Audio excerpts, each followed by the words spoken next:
kind of echo that opinion. Hey, I'm Jon Caldara, president of the Independence Institute and your devil's advocate. A little later, we're going to be talking about EPA regulations, but first, AP History. Wait a second, the College Board wants to change it too. From Chalkbeat, Nick Garcia, thanks for being here. Thank you for now, having me. Chalkbeat, it's actually CO Chalkbeat. co.chalkbeat.org, that's right. .x. Hashtag HTTP. What is HTTP/.co. whatever?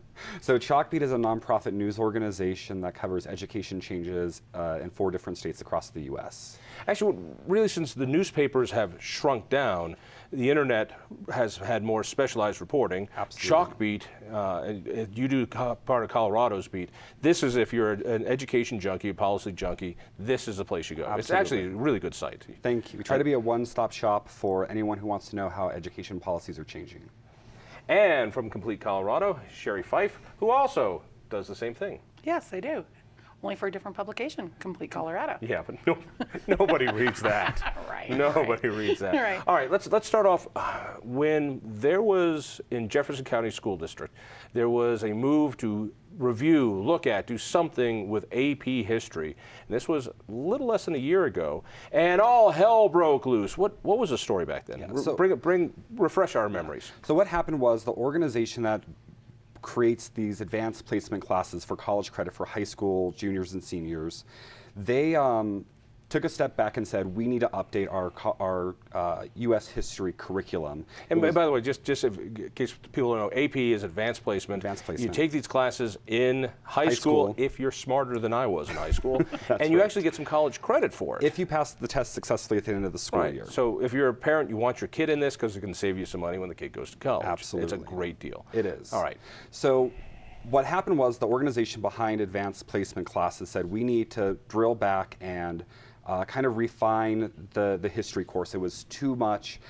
There was a big emphasis on route memorization. So the change was that instead of having kids remember that the Mayflower Compact was written in 1610, they wanted to make sure the kids knew why the Mayflower Compact was important to the United States today. In doing so, what they did was they reworked some language. They also took out some parts of history. I like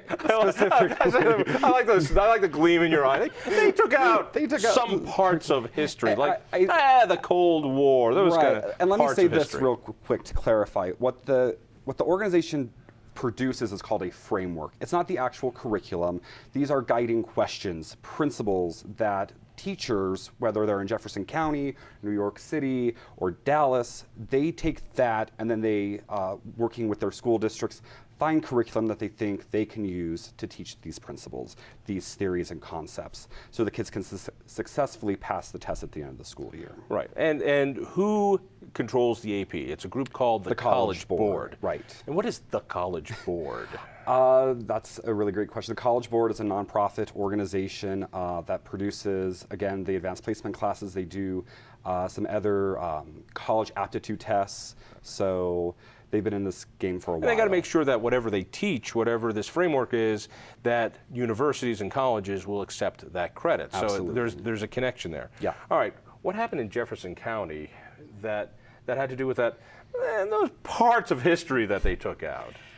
Similar to what happened across the United States, the Jefferson County Board of Education, particularly one member, had first came up with some concerns about what had been taken out. Things were taken out such as the Cold War, a free enterprise, various figures. Things. Yeah, Tiny various popular figures in history. Rosa Parks, George Washington, things like that. And they were concerned that some of the stuff that was taken out was more of the positive aspects of our country's history. And they felt like what was now in the framework was more towards the negative than towards the positive. And they wanted a more balanced approach to what was being taught in the schools. Well, in particular, they wanted parents and teachers and students to see what was being taught. So the proposal came forth to form a review committee to take a look at the new framework, which it's a framework and teachers can teach how they want, but I think we all know that usually you teach to what your students are going to be tested on. So that's where the real concern was, is, yeah, you say you can teach anything, you know, how you want to teach it, but this is what they're tested on, and this stuff is not there. But even by having this resolution of let's review this, all hell broke loose. Yeah. Teachers decided to walk out or to have sick outs, and of course, high school kids. I remember high school. You give me a reason to leave class. I believe in that cause. What happened with all that? Because at the end of the day, there's this feeling that the JeffCo board did something to censor history. At the end of the day, that never really happened. You're right, it didn't happen, but I think what's important to point out is that what Julie Williams proposed wasn't necessarily just the review committee to find balance. It went all the way to the other side to, in fact, to not encourage or condone civil disorder, social strife, or disregard for the law. So I think it was that particular phrase that got everyone riled up. Not, let's just take a step back and see what's happening, but after, you know, the smoke and mirrors of bias, there was a clear agenda on her part as well. At that point in time, as you said, the teachers formed their sick out. Then the students went out and protested, national headlines, the New York Times, Washington Post, everyone flew in to cover the story. And at the end, what essentially happened was the school board added some parents and some students to the curriculum review process, much watered down aspect. So when I see these things that, you know, they're censoring this, at the end of the day, am I right? Nothing was censored. They just added some more stakeholders to the review process that they already had. That's correct. That's what happened, right? Well, yeah, and I'd like to also clarify a little bit on the Julie Williams part. While the original document that came out that Nick spoke of, you know, had that language in it, that proposal never came to the board. That proposal was never voted on. That proposal was never even looked at. So the language that was in that initial thought process never came to fruition. The board didn't even take a look at it. It was rewritten almost immediately. So while that may have been what spurred the initial issues, it never happened. It never came up for consideration. Right.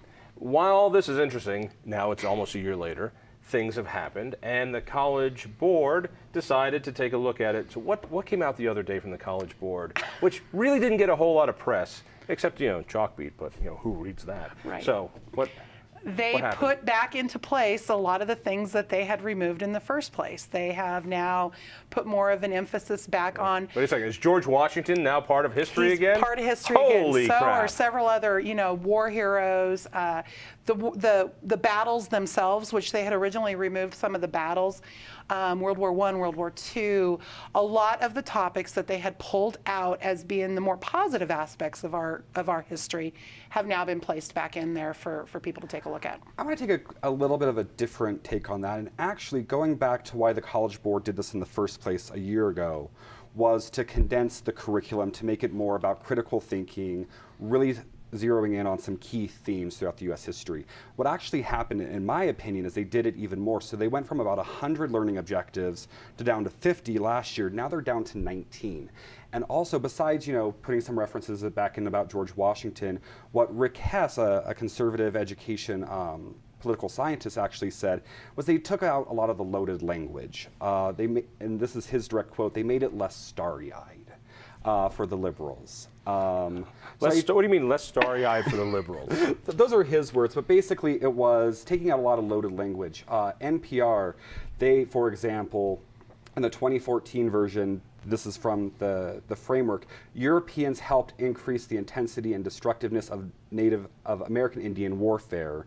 Now the question is, how did the introductions of guns and alcohol stimulate changes in Native American communities? So instead of having a loaded, perhaps negative context in these themes and concepts, they just took out some of that loaded language. For me, what the story was two things. One, how one of the board members, Julie Williams, put forward this proposal, and I think it wasn't worded as well as it should have been worded, but that never got anywhere. But the spark that created really has left a tent on the JeffCo school board, even though nothing happened. It didn't even get considered. That's how much nothing happened. But I think the perception out there is something very different. But there was a concern about AP history missing parts of what you'd say the positive more side, positive the sides. side of history. And then to see the College Board say, yeah, we got the message not only from Jefferson County, but we got it from all over the country. And this new part that includes that, it has gone through reviews, including the teachers who teach this stuff, and they voted on it in whatever last meeting they had, and they were supportive. And so it's a very different thing to say, well, these JeffCo board members were upset about this, and a lot of the teachers outside of JeffCo were upset about it, and they made these changes. Well, and what I really found interesting, John, is if you go to College Board's website, one of the main pages, first pages, one of the things it says directly from their website is this new framework is a clearer and more balanced approach to the teaching of American history that remains faithful to our country. So even the College Board has come out and said this particular set of framework is now more balanced.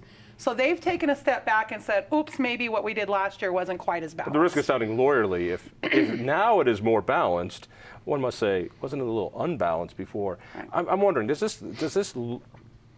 seems to me to be somewhat vindication of the concerns that Julie Williams had of AP history, and a lot of other people around the country had.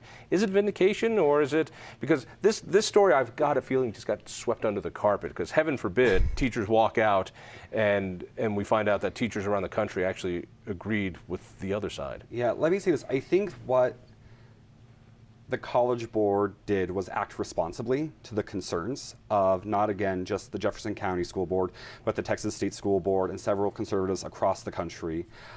Does it reach the level of Julie Williams' proposal? No, it stops far short of that. But yeah, I think that history is written and rewritten every day, and so is curriculum, and so are frameworks, and this is just part of the process. Right.